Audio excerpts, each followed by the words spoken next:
धीमहि। जिनके 3 धाम है, श्री वृंदावन धाम, श्री मथुरा धाम और श्री द्वारका धाम, इन 3 धामों में जो निवास करते हैं, मैं उन्हें प्रणाम करता हूं। ऐसे सत्य स्वरूप परमात्मा को मैं नमस्कार करता हूं। सत्यम परम धीमहि। अरे ध्यान से आप देखेंगे, इसमें यह नहीं कहा गया कि विष्णुम परम धीमहि या शिवम परम धीमहि या शक्तिम पराम धीमहि, ऐसा नहीं कहा। कहा तो क्या, सत्यम परम धीमहि। ये ना ही केवल भगवान विष्णु का पुराण है, न शिव का, न शक्ति का, यह समस्त पुराणों का समावेश है। इसलिए वेदव्यास जी ने किसी विशेष देव का नाम न लेकर कहा सत्यम परम धीमहि। उस सत्य स्वरूप परमात्मा का मैं ध्यान करता हूं। दूसरे श्लोक में कहते हैं, धर्मः प्रोज्झित कैतवोत्र परमो निर्मत्सराणां सतां वेद्यं वास्तवमत्र वस्तु शिवदं तापत्रयोन्मूलनम्। श्रीमद्भागवते महामुनिकृते किं वा परैरीश्वर सद्यो हृद्यवरुद्धतेऽत्र कृतिभिः शुश्रूषुभिस्तत्क्षणात् शुश्रूषुभिस्तत्क्षणात्।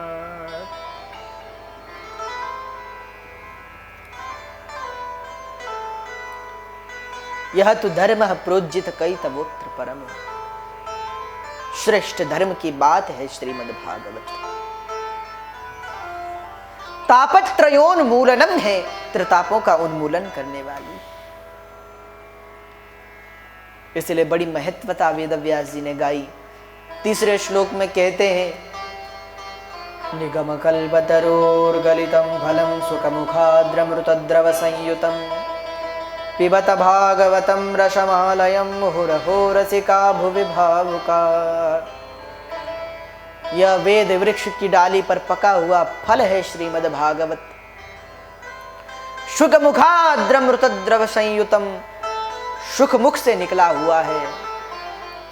पिबत भागवतम रसमालयम मुहुरहो रसिका भुवि भावुका। खूब पान कीजिए इस कथा का। पर बोले इस कथा का अधिकारी कौन है? कहा जो मुमुक्षु है, जो रसिक है, जो भावुक है, वह कथा का अधिकारी। जिसके हृदय में श्रद्धा नहीं है, जिसके हृदय में भावनाएं नहीं है, जिसके हृदय में इस कथा के प्रति प्रेम नहीं, वह इस कथा का बिल्कुल अधिकारी नहीं। इसलिए अपने अंदर योग्यता का प्रवेश करवाइए। जब योग्यता आएगी, विनम्रता आएगी, श्रद्धा आएगी, तब जाकर इस कथा के हम सच्चे अधिकारी होंगे। इससे पूर्व श्लोक में कहते हैं, धर्मः प्रोज्झित कैतवोत्र परमो निर्मत्सराणां सतां। कथा कौन सुने? बोले जो निर्मत्सर है, जिसके अंदर मात्सर्यता नहीं है, जिसके अंदर ईर्ष्या नहीं है। राग भूपाली, जिसके अंदर ईर्ष्या नहीं है, वह इस कथा का अधिकारी है। अच्छा, आज समाज में ईर्ष्या का ही बड़ा प्रचलन है। आज लोग अपने दुख से दुखी नहीं, अपितु पड़ोसी के सुख से लोग ज्यादा दुखी रहते हैं। बगल वाला अगर प्रसन्न है तो बगल वाला फिर नाराज है। अपने सुख से, अपने दुख से व्यक्ति दुखी नहीं, दूसरे के सुख से ज्यादा दुखी। इसीलिए निर्मत्सराणां सतां, जिसके अंदर मात्सर्यता है वह कथा का अधिकारी नहीं। यहां सूत जी ने सुंदर कथा सुनाना आरंभ किया। ऋषियों, हमने आपको कुछ कथा पूर्व में सुनाई, पर क्षमा चाहते हमने स्वयं मंगलाचरण नहीं किया। जरा हम भी मंगलाचरण कर लें। तो सूत जी मंगलाचरण करते हैं। यह स्वानुभावमखिलं श्रुतिसारमेकम् अध्यात्मद्वीपमतितीर्षततां ददोन्यम् संसारिणा करुणयाः पुराणगुह्यं तं व्याससूनुमुपयामि गुरुं मुनीनां। राग वृंदावन सारंग।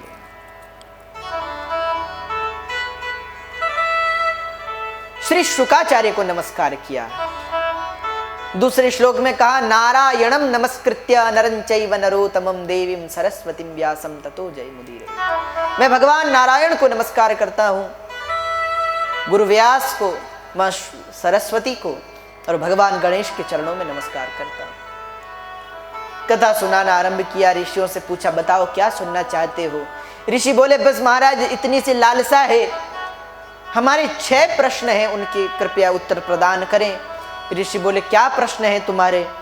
तो सूत जी के पूछने पर सौनकादिक ऋषि बोले महाराज पहला प्रश्न कि मनुष्य का कल्याण कैसे होगा, क्योंकि प्रायः इस कलिकाल में मानव की आयु का नाश हो गया है। पहले लोग हजारों वर्षों की आयु के साथ रहते थे, हजारों वर्ष तक जीते थे, पर इस कलिकाल में अब तो सरकार ने भी 60 वर्ष तय कर दी है कि भाई इसके बाद हमारी कोई जिम्मेदारी नहीं है। तो कलयुग में कोई आयु का भरोसा नहीं। कलिकाल के कारण अधर्म बढ़ गया है। महाराज मानव की मुक्ति कैसे होगी, कलयुग के प्राणियों का कल्याण कैसे होगा, यह हमें साधन बताइए। शुकाचार्य इतना सुनते ही सूत जी अत्यंत प्रसन्न हुए और प्रसन्न होकर कहा ऋषियों ये प्रश्न तुमने अपने लिए नहीं अपितु जगत के कल्याण के लिए पूछा है, इसलिए ध्यान से सुनो। मानव जब तक कर्म के बंधन में बद्ध है तब तक वह मुक्त नहीं हो सकता। कर्म भी बहुत बड़ा बंधन है जो व्यक्ति को बांधता है, पर कर्म से हम मुक्त नहीं हो सकते। ये भी बड़ी विचित्र बात है। अगर चाहते हो तो भी चाहते हुए भी तुम कर्म से मुक्त नहीं हो सकते, क्योंकि श्वास लेना भी कर्म है, बैठना भी कर्म है, चलना भी कर्म है, खड़ा रहना भी कर्म है, सब कुछ कर्म है। तो कर्म से तो मुक्त नहीं हो सकते। तो महाराज इस कर्म के बंधन को कैसे मिटाएं। सूत जी बोले ऋषियों कर्म के बंधन को मिटाने का एक उपाय है। क्या।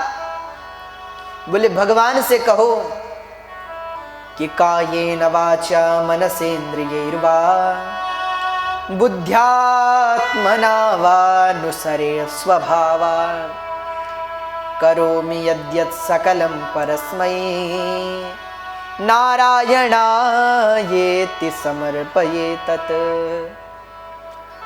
मेरे द्वारा किए गए कर्म, काया से, मन से, वचन से किए गए पाप पुण्य, हे गोविंद मैं तुम्हें सब समर्पित करता हूं। मैंने कुछ नहीं किया, सब तुम कर रहे हो। अगर पुण्य करोगे तो स्वर्ग जाओगे, हर किसी को पता है, और पाप करोगे तो भी पता है नरक जाना पड़ेगा। पर लेकिन ये तो हम लोग भली भांति जानते हैं कि नरक बुरा है। भाई नरक में तो बड़ा दंड मिलता है, कोई जाना तो चाहता नहीं। भले ही कोई कितना भी पापी हो पर उसकी मृत्यु हो तो फिर भी स्वर्गीय कहा जाता है।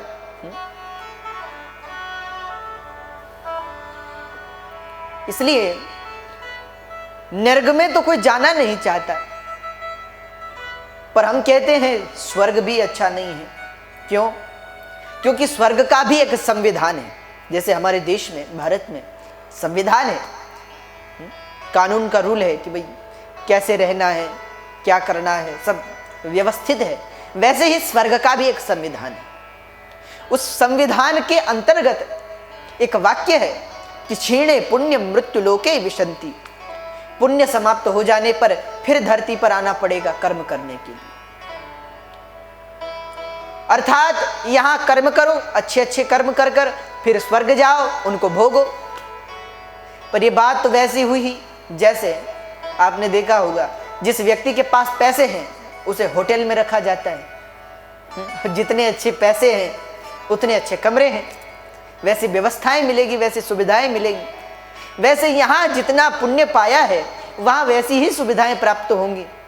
पर धन जैसे ही समाप्त हुआ, पुण्य जैसे ही समाप्त हुआ, जैसे होटल वाले बाहर निकाल देते हैं, वैसे ही स्वर्ग से भी क्षीणे पुण्य मृत्यु लोके विशंति।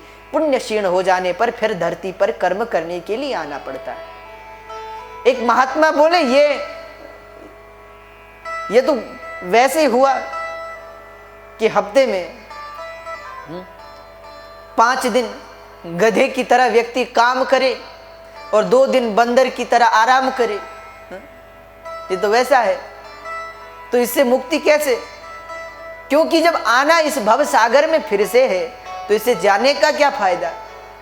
इसलिए कुछ ऐसा प्रयास किया जाए कि भगवान शंकराचार्य जो कहते हैं पुनरपि जननम पुनरपि मरणम पुनरपि जननी जठरे शयनम, बार बार गर्भ में आना मर जाना, फिर गर्भ में आना मर जाना, ये चक्र ही समाप्त हो जाए, इस चक्र से व्यक्ति मुक्त हो जाए तो उसका क्या उपाय है? तो भगवान शंकराचार्य ही कहते हैं भज गोविंदम गोविंदम भज मूढ़मते।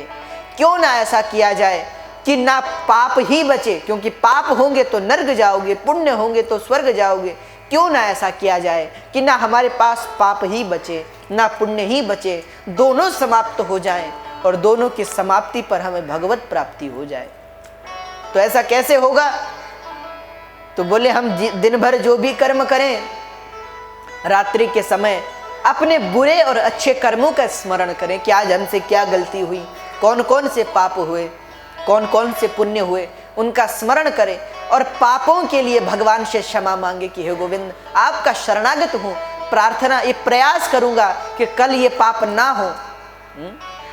तो अगर आज 10 पाप हुए हैं तो कल 5 ही होंगे, धीरे धीरे 3 होंगे, फिर 2, फिर 1। एक समय ऐसा आएगा जब पाप होना समाप्त हो जाएगा।